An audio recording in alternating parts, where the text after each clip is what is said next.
You followed every rule they gave you, and you're still not free. That's not failure. That's the trap. Let me tell you about David. David was a project manager in Chicago. Good salary. $43,000 a year in his late 20s. Pushing six figures by 35. He did everything the right way, paid his taxes, built his credit score, got the mortgage on a nice house in a decent neighborhood, drove a reliable car, contributed to his 401k every single month without missing a single payment for 11 years. At 42 years old, David got laid off. Within 4 months, he had burned through his entire savings just to keep his life running. The mortgage, the car payment, the insurance, the utilities, the subscriptions. The lifestyle that felt completely normal when the paycheck was coming in suddenly revealed itself for what it actually was. A machine that needed constant feeding. David wasn't irresponsible. David wasn't lazy. David wasn't bad with money. David was just never taught the difference between looking financially stable and actually being financially free. And that one gap in his education cost him everything when life did what life always eventually does. It got hard. Here is the thing nobody tells you when you are young and just starting out. The financial advice you were handed growing up was not designed to make you wealthy. It was designed to make you functional. It was designed to produce reliable workers, consistent consumers, and predictable borrowers. People who show up, spend, borrow, repay, and repeat.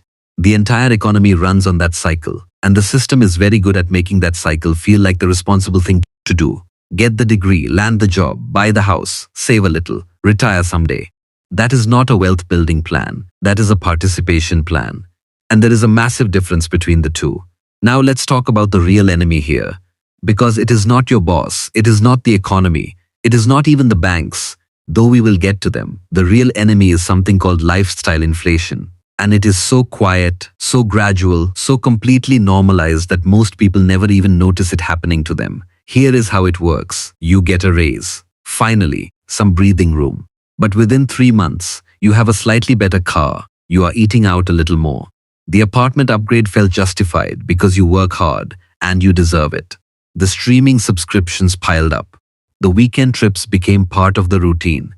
Nothing dramatic happened. Nothing irresponsible happened. You just slowly, comfortably, almost invisibly expanded your lifestyle to absorb every extra dollar that came in.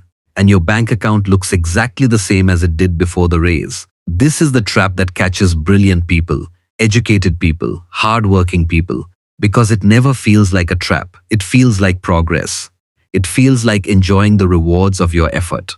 And by the time you realize the treadmill got faster, you are already running just to stay in place. The wealthy figured out one thing early that changes everything. They separated their income from their lifestyle. Every time their earnings went up, their lifestyle stayed flat.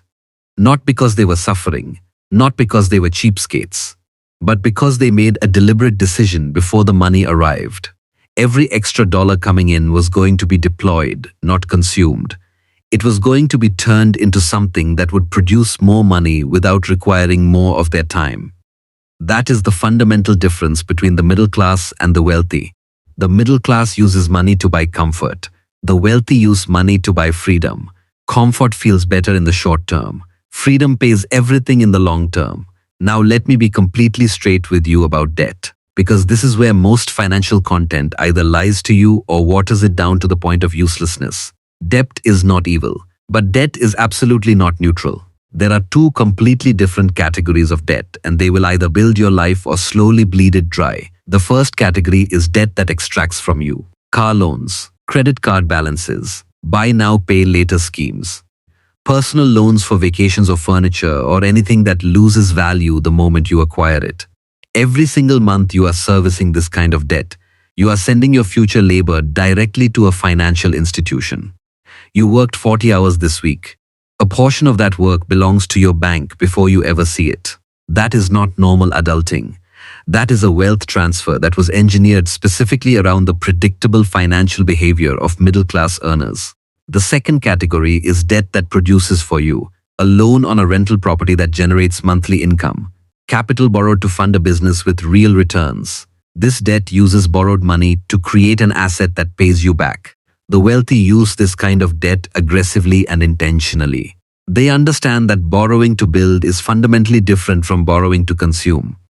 The middle class was never taught this distinction. They were just taught that debt is something you manage, not something you need to deeply understand and consciously choose between. There is one more layer to this, and it is the one that makes everything else harder to fix. You are not just fighting your own habits, you are fighting your social environment. Think about what actually gets celebrated around you. A new car gets compliments, a bigger house gets admiration, an expensive vacation gets likes. These are the visible signals of success in middle-class culture. And because humans are wired to measure themselves against the people around them, this invisible pressure shapes financial decisions every single day in ways most people never consciously examine. Nobody at your dinner table is talking about their index fund contributions. Nobody is comparing passive income streams over drinks. Nobody is getting congratulated for living below their means while their net worth quietly climbs. The benchmarks in middle-class social circles are almost entirely consumption-based. And when you are measuring the wrong things, you will optimize for the wrong outcomes every single time. This is not about judging anyone around you. It is about recognizing a current that is constantly pulling you in a specific direction and choosing whether you want to swim with it or swim towards something else. Here is what I want you to actually do with this information, because awareness without action is just frustration. 1. Start measuring your net worth instead of your income. Your salary is not your financial position. The assets you own minus the liabilities you owe is your real financial position. Track that number every single month. Watch it. Make decisions based on it. 2. Make a decision about your next raise before it arrives. Right now, before you get it, decide that a specific percentage of any income increase is going directly into an asset, an index fund, a savings vehicle, a rental property fund, something that grows. Do not let the money arrive and then figure out where it goes. It will disappear into lifestyle every single time. 3. Audit every single debt you are currently carrying. Write them all down. Separate the ones that are extracting from you from the ones that could potentially produce for you. Build a plan to eliminate the extracting ones as aggressively as possible and start educating yourself on the producing ones. 4. Pay attention to your social environment without judgment. Notice where you feel pressure to spend. Notice what your circle celebrates. You do not need to remove yourself from people you love. You just need to stop letting invisible social pressure make your financial decisions for you. 5. Start now with whatever you have. Not when you earn more. Not when things calm down. Not when the timing feels right. The timing will never feel right. The wealthy did not wait for perfect conditions. They started with imperfect information and adjusted as they went. Waiting for certainty is how years turn into decades of staying exactly where you are. David eventually rebuilt. It took him 3 years and a lot of painful honesty about the gap between what he thought he was building and what he was actually building. He told me something recently that I have not been able to stop thinking about. He said, "I wasn't bad with money. I was just never taught what money was actually for." That sentence right there is the whole thing. You are not behind because you are not trying hard enough. You are behind because you were handed a map that was never drawn to take you where you actually want to go. You have a different map now. Where you go from here is completely your choice.